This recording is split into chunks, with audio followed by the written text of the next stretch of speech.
¿Es este el planeta que queremos? ¿Son nuestros consumos sustentables? ¿De qué manera garantizar que la ley de interrupción voluntaria del embarazo se respete a lo largo y ancho del país? ¿Cómo avanzar en el cupo laboral trans y travesti, incluso en el sector privado? ¿Se pueden pensar distintos usos del cannabis desde una mirada desprejuiciada y contemporánea? En definitiva, ¿cómo construimos un mundo más habitable y accesible para todos, todas y todes? Desde la Casa Nacional del Bicentenario nos proponemos reflexionar sobre estos y más debates urgentes.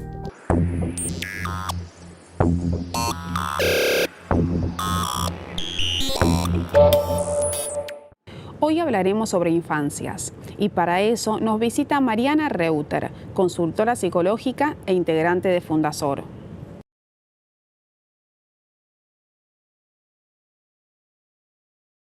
Bienvenida, Mariana Reuter, consultora psicológica e integrante de Fundasor, la Casa Nacional del Bicentenario.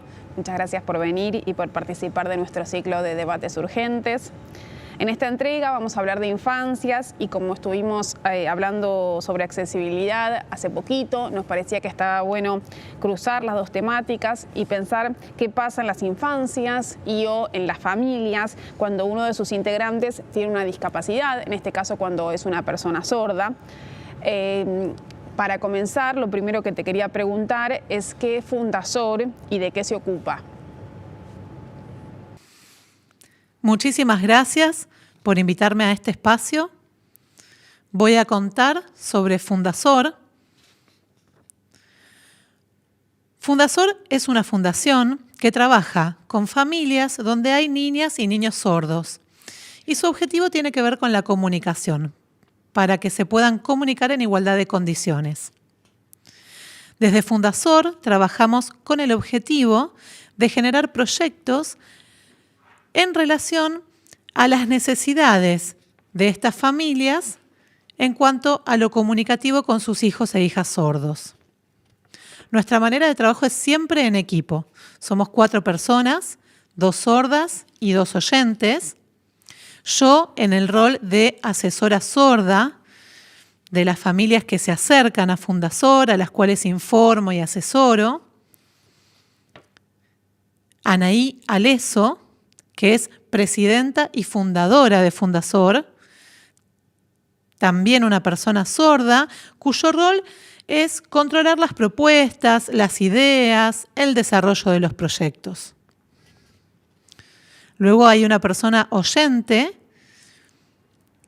Cristina Aleso, hermana de Anaí, y que por lo tanto tiene experiencia de haber vivido toda su infancia junto a Cristina. Ella es secretaria y se ocupa de las comunicaciones de Fundasor. Por último está Patricio Cabezas. Él es asistente de dirección, es decir, que se encarga de la escritura de los proyectos, del intercambio dentro del equipo, de la revisión de estos proyectos. Fundasor surge en el año 2008 porque previo a esto, Anaí había estado durante el periodo del 2003 al 2007 como miembro de la Confederación Argentina de Sordos. En principio hizo un trabajo voluntario en el Departamento de Educación junto a personas sordas y oyentes y posteriormente fue segunda vocal de la Comisión Directiva de la Confederación Argentina de Sordos. Entonces, en ese tiempo pudo observar que la CAS busca como objetivo el reconocimiento de la lengua de señas y esta lucha política, pero que faltaba focalizar en las necesidades de las familias, abordar estas cuestiones comunicativas, y vio esa necesidad de crear Fundasor. Así fue que convocó a su hermana, que tenía esta experiencia de vida en la familia con una persona sorda, me convocó a mí, porque también en ese momento yo era miembro de la Confederación Argentina de Sordos, del Departamento de Educación. Anaí estaba en el Departamento de Salud y yo en el de Educación, y tuvimos oportunidad de contactar, trabajar en conjunto, y así comienza Fundasor, en el año 2008, con sede en Capital. Pensamos en la importancia de brindar talleres para las familias con infancias sordas, y también para personas sordas con hijas e hijos oyentes. Nos dimos cuenta de la gran necesidad que existía por la cantidad de personas que asistieron y se contactaron con Fundasor, desde provincia de Buenos Aires, desde otras localidades más alejadas, y entonces comenzamos a recorrer mucho más allá de la capital. Fuimos a provincia de Buenos Aires, a otras localidades, otras ciudades como Campana o Bahía Blanca, incluso viajamos a Chaco, estuvimos en el Impenetrable, donde hicimos contacto con personas sordas de la zona y con profesionales oyentes. Brindamos talleres en instituciones como profesorados, escuelas de sordos, escuelas comunes que trabajaban con integración, estudiantes sordos, familias, profesionales. La idea es trabajar en conjunto como comunidad y ver cuáles son los intereses y las necesidades de la comunidad. Y en base a sus necesidades, a sus demandas, ver qué temáticas se pueden brindar. Espacios sobre cultura sorda, sobre la comunicación, sobre la Convención de los Derechos de las Personas con Discapacidad, educación sexual integral, temáticas de violencia, de bullying. Y tocando estos temas, notamos la gran necesidad de las personas sordas de hacer contacto con otras personas sordas, referentes, poder expresarse, poder comunicar sus necesidades. Porque en general las personas sordas están aisladas, hay algún referente en las escuelas, pero son 1, 2, 3 personas, siempre las mismas caras, y no hay contacto por fuera de la comunidad educativa. Necesitan expresarse y necesitan también poder ir a un hospital o hacer un trámite o a una comisaría y no encontrarse con estas barreras comunicativas por la falta de intérpretes. Por eso es que generamos también materiales. Por ejemplo, en el año 2012 imprimimos un libro, este libro que tengo acá. Este libro está acompañado por un video que tiene lengua de señas básica para las familias, para que puedan comunicarse con sus hijas, con sus hijos sordos. Entonces, bueno, viene con un DVD con diferentes temas como cultura sorda, comunicación, educación sexual integral, cuidado del cuerpo, cuestiones vinculadas a violencia. El libro ha sido muy demandado desde las escuelas, así que lo hemos donado a las bibliotecas escolares. Y a partir de todo esto, una empresa nos propuso crear una aplicación para celulares que se llama LSA en Familia. Con este mismo material, estos mismos videos que pueden utilizarse y difundirse a través de esta aplicación. Y bueno, se ha difundido enormemente tanto en familias como en personas oyentes que querían aprender una lengua de señas básica. En el año 2016, junto a la Asociación Enlaces Territoriales, creamos el programa Sordas sin Violencia, cuyo objetivo es abordar a mujeres sordas víctimas de violencia de género. Tenemos página de internet, Facebook, Instagram, YouTube. Me imagino que cuando las familias advierten que tienen un hijo o una hija sordo, no son las mismas reacciones de la familia, si la familia es de personas oyentes o de personas sordas. Entonces te quería preguntar cómo suelen ser esos recorridos para las familias y también cuáles serían tus recomendaciones para que se puedan atravesar de la mejor manera. En primer lugar, hay que saber que hay 3 tipos de familias. Familias donde los padres son oyentes y sus hijos son sordos, familias donde los padres son sordos y sus hijos son oyentes, y familias totalmente conformadas por personas sordas. Cuando todo el grupo familiar es de personas sordas, desde el momento en que el bebé sordo nace y empieza a crecer, ya está en contacto con la lengua de señas en su entorno hogareño, comunicándose, contactando con personas adultas sordas, conociendo asociaciones, encuentros, actividades de la comunidad. Pero la mayor parte de madres y padres oyentes, de madres y padres sordos, envían a sus hijas e hijos sordos a escuelas oralistas, con el objetivo de que aprendan a leer y a escribir y eventualmente a hablar en español. Las familias donde las madres y los padres son oyentes y tienen hijas e hijos sordos viven situaciones muy diferentes. Se ha investigado y hay pruebas de que en el mundo el 90% de las personas sordas provienen de familias oyentes. Entonces, cuando nace un bebé sordo, las madres, los padres oyentes realmente sufren un impacto porque imaginaban que su hijo o hija iba a ser, entre comillas, normal y se encuentran con otra situación. Hay dolor, hay frustración, hay preocupación sobre qué hacer. Y generalmente, desde la medicina, los profesionales brindan una información muy acotada, ligada a la mirada clínica, esta mirada médica discapacitante.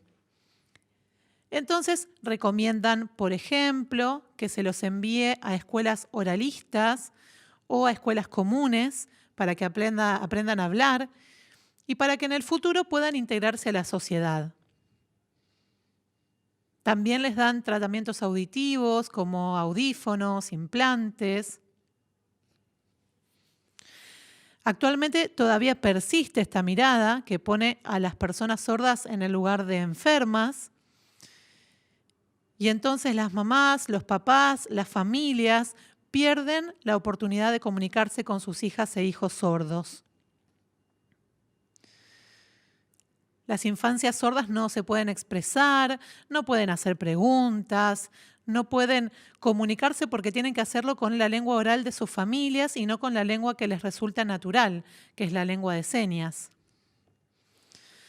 A partir de esto, muchas veces vienen cuestiones como que los médicos digan que los chicos tienen problemas de agresividad o autismo, y esto no es así.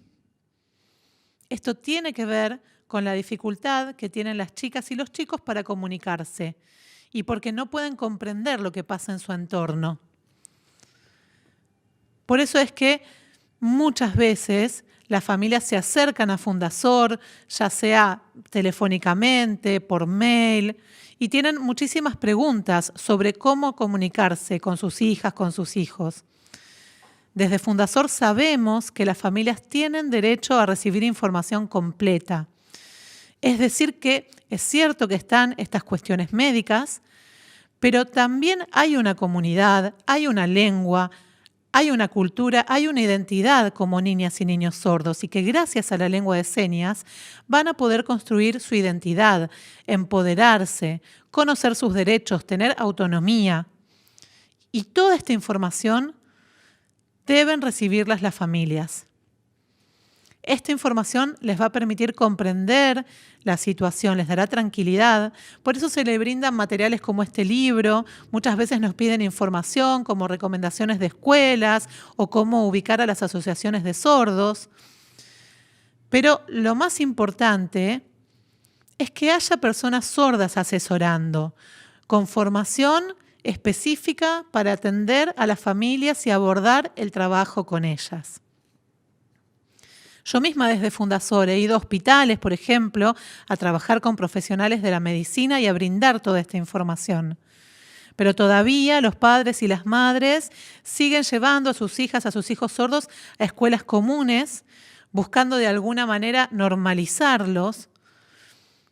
Y es muy importante generar conciencia a través de la difusión de esta información.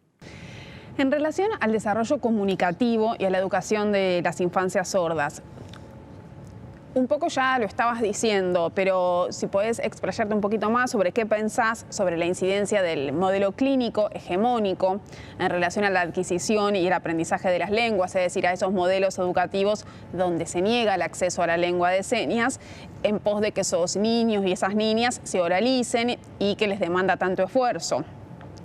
Y desde la orilla opuesta, sobre el modelo socioantropológico de la educación intercultural bilingüe, donde la lengua primera es la lengua de señas y la lengua segunda de la escuela, el español escrito. Entonces, de acuerdo a tu experiencia, tanto como persona sorda, como profesional que acompaña esos procesos, ¿qué te parece que resulta más beneficioso para las infancias entre estos dos modelos?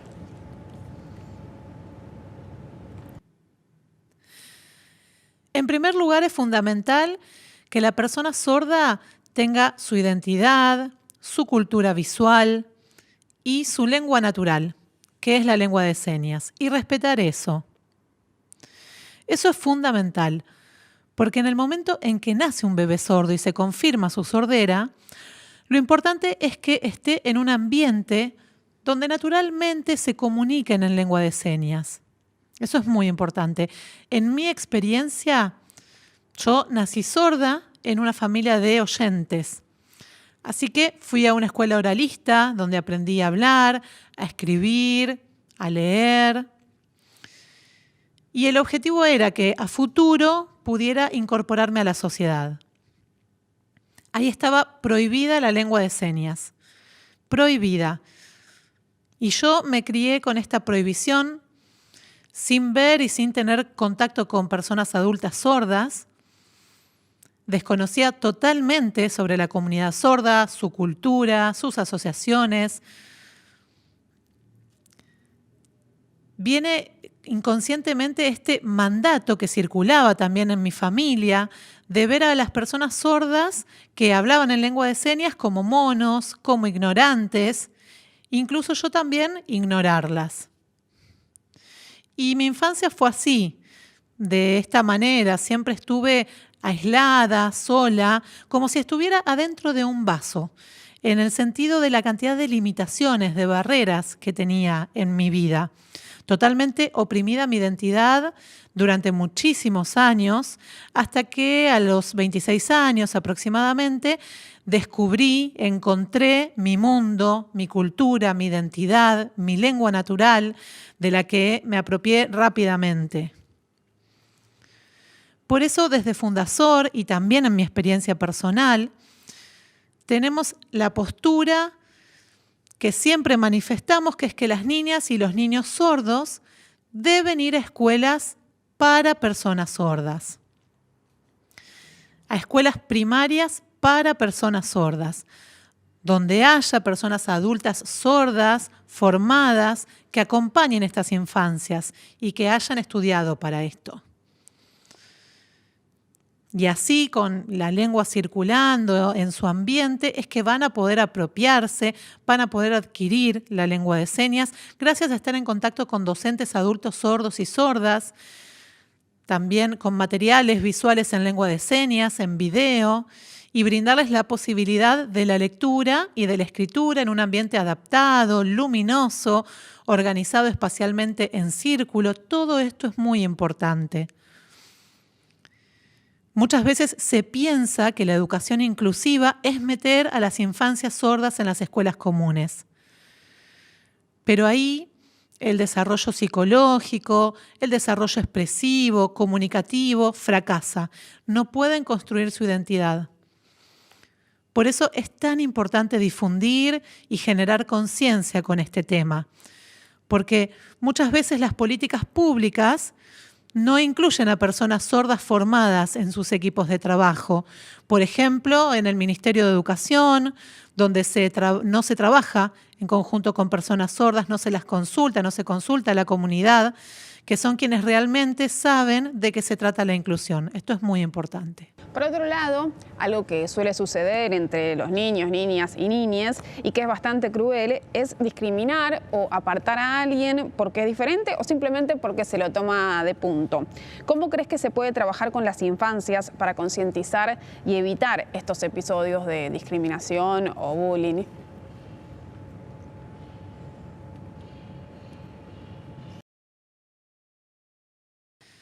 La discriminación se genera a partir de la falta de información, de la falta de conocimiento profundo de lo que es la otra persona, de la falta de empatía. Y es así que viene la violencia, que viene la opresión, la exclusión. Es importante pensar cuál es la cultura y la identidad de la persona sorda y tener en cuenta la diversidad, porque no hay una única identidad, la de persona sorda, sino que hay una variedad de identidades, como el género, la procedencia, la religión, todo esto hacia la persona sorda. Por eso es tan importante difundir, generar conciencia, visibilizar ante la sociedad. De igual manera, en Fundasor, por ejemplo, se generan estos materiales en video, donde es la persona sorda quien habla, quien seña. También tienen subtítulos para las personas oyentes y voz, depende del material. Y la intención es generar, tanto en las niñas, los niños, los adultos, los mayores, entendimiento de todos estos temas para evitar la discriminación, la exclusión, porque el conocimiento y la información es lo que lo van a solucionar. También generamos talleres en escuelas de sordos, en escuelas integradas, en escuelas comunes sobre todos estos temas. La difusión es sumamente importante y es lo que va a generar que estas situaciones cambien, que no haya más discriminación. Es la información en lengua de señas, en la lengua natural de la persona sorda como modelo y referente. Por último, Mariana, a tu modo de ver, ¿qué pensás que se necesita para contribuir a que las infancias sean más libres y cómo se podría aportar a eso desde la cultura?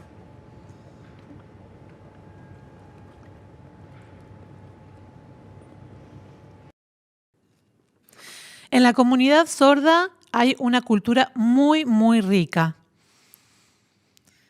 Hay actividades diversas relacionadas con artes visuales, hay teatro sordo, cine sordo, hay humoristas, payasos, magos, tanto acá en la Argentina como en el resto del mundo. Y ahora, gracias a la tecnología, se ha difundido enormemente y la infancia y la juventud sorda puede ver que toda la actividad cultural sorda que existe, desde personas sordas adultas que pueden funcionar como modelo y incentivar a que las nuevas generaciones sepan que también pueden hacer este tipo de actividades culturales. También hay cuentos en lengua de señas que muchas veces generan también estas ganas de a futuro continuar con ese tipo de expresiones culturales. En los espacios culturales de oyentes todavía falta muchísimo la participación. Es difícil que las personas sordas se sumen a estos espacios, son realidades muy diferentes. Por eso hay que seguir generando propuestas como estas entrevistas de estos debates urgentes, que son propuestas muy buenas para mostrar, para visibilizar a las personas sordas. Y siempre la importancia de trabajar en equipo con personas sordas asesoras. Esto es sumamente importante. También que haya guías sordos y sordas en la noche de los museos. Esa propuesta tiene que continuar porque también el saber cultural es muy diferente, pero se puede integrar. Y siempre la presencia de personas sordas con su cultura. Esto es fundamental. Incentivar y seguir generando este tipo de espacios y difundirlos. Bueno, Mariana, te agradezco muchísimo por haber venido y haber participado de nuestro ciclo de debates urgentes. Ha sido muy interesante charlar con vos. Muchísimas gracias por invitarme. Muy importante este espacio. Muchas gracias.